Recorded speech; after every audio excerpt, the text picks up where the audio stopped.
فرش التراب يضمني وهو غطائي. تو اب دو مسئلے میں یہاں حل کر دوں. جو لوگ کہتے ہیں حضور کو علم غیب نہیں تھا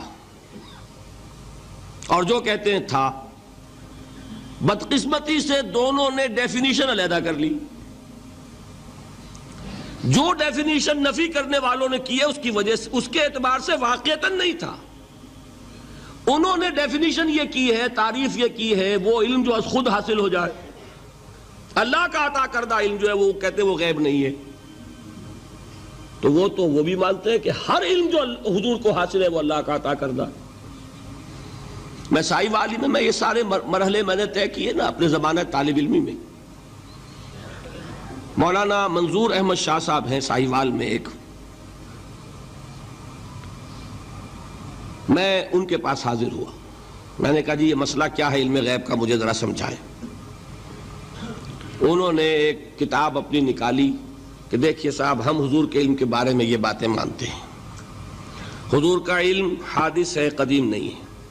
حضور کا علم محدود ہے، لا محدود نہیں ہے. حضور کا علم عطا کردہ ہے، ذاتی نہیں ہے. میں نے کہا یہ تین باتیں اگر آپ مان لیں تو میرا تو جھگڑا کوئی نہیں آپ سے. ہوتا کیا ہے جب آئیں گے وعظ میں، خطابت میں، تو عالم ما کان وما یکون، اب الفاظ وہ استعمال کر جائیں گے. ایک واعظ ہے، عام مقرر ہے، واہ واہ ہوتی ہی نہیں، نعرے لگتے ہی نہیں، محفل میں گرمی آتی نہیں جب تک کہ ایسے مبالغے نہ کریں. لیکن وہ چیز لکھی ہوئی ان کے ہاں ہے کہ حضور کا علم حادث ہے، قدیم نہیں ہے. حضور کا علم محدود ہے، لا محدود نہیں ہے. حضور کا علم عطائی ہے، ذاتی نہیں ہے.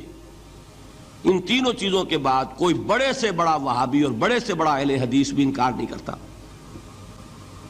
باقی یہ بات جان لیجئے کہ غیب اور حضور یا شہادہ یہ در حقیقت عام انسانوں کے اعتبار سے الفاظ استعمال ہوئے.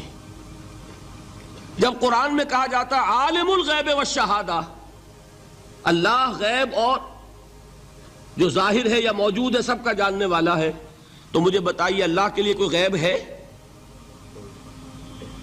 اللہ کے لیے کوئی شے غیب ہے؟ تو کیوں کہا جا رہا ہے عالم الغیب والشہادہ؟ وہ ہمارے اعتبار سے کہا جا رہا ہے. جو تمہارے لیے غیب ہے اللہ اس کو بھی جانتا ہے، اور جو تمہارے سامنے اللہ اسے بھی جانتا ہے. اللہ کے لیے تو کل شہادہ ہے. کسی شے کا لا یعزب عنہ مثقال ذرۃ فی السماوات والارض، آسمانوں اور زمین کا ایک ذرہ بھی اس سے غائب نہیں ہوتا. غیب کا وجود کیا اللہ کے لیے؟ تو یہ الفاظ مستعمل ہیں ریلیٹو ہمارے اعتبار سے، اور ہمارے اعتبار سے جو شے غیب ہے اس میں سے ایک حصہ اللہ دیتا ہے نبی کو، تبھی تو نبی بنا. فرشتے کو دیکھا، فرشتہ ہمارے لیے غیب ہے. جنت دکھائی کہ نہیں دکھائی، ہمارے لیے غیب ہے کہ نہیں ہے. دوزخ کا مشاہدہ کرایا کہ نہیں کرایا، ہمارے لیے وہ غیب ہے کہ نہیں ہے. جو چیزیں ہمارے لیے غیب ہیں انہی کے پردے اللہ کچھ اٹھاتا ہے. کل غیب نہیں. کل غیب کا علم ہو جائے گا تو وہ شرک ہو جائے گا. کل کا لفظ جہاں آیا شرک ہوا. جب آپ کہہ رہے ہیں محدود ہے، لا محدود نہیں ہے، تو کل کا لفظ استعمال نہیں کر سکتے. لیکن غیب میں سے کچھ علم دیا گیا تبھی تو نبی بنا، ورنہ میرے اور نبی میں فرق کیا ہوا پھر؟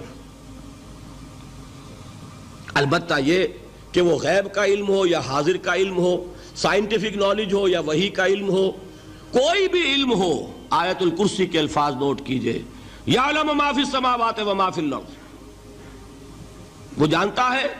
ولا یحیطون بشیء من علمہ الا بما شاء، مخلوق میں سے کوئی بھی اس کے علم میں سے احاطہ نہیں کر سکتا مگر جتنا وہ چاہے.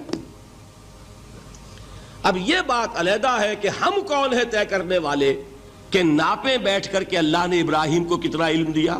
ہم ناپ سکتے ہیں؟ عیسیٰ کو کتنا دیا ہم جان سکتے ہیں؟ تو ابراہیم کا، موسیٰ کا، عیسیٰ کا نہیں ناپ سکتے تو محمد الرسول اللہ کا کہاں ناپیں گے؟ یہ پاگل پن ہے، یہ ہے جو غلطی ہوتی ہے۔ ہم کون ہیں طے کرنے والے؟ اللہ نے اپنے نبی کو دیا جو دیا، بات ختم۔ کل نہیں کہیں گے، کل کہا شرک ہو جائے گا، ذاتی کہا شرک ہو جائے گا۔ عطائی ہے، جو دیا اللہ نے دیا، اور کل نہیں دیا، جتنا چاہا دیا، ہے حادث قدیم نہیں۔ تینوں چیزوں مان لیجئے تو شرک کا کوئی شائبہ نہیں ہوگا۔ باقی جہاں ایک طرف قرآن میں وہ آیات ہیں کہ اللہ کے غیب کو کوئی نہیں جانتا، ٹھیک، وہاں یہ بھی ہے کہ لا یظہر غیبہ، لا یظہر علی غیبہ الا من ارتضی بالرسول، وہ اپنے غیب پر قابو نہیں دیتا مگر اپنے رسول میں سے جس کو چاہے۔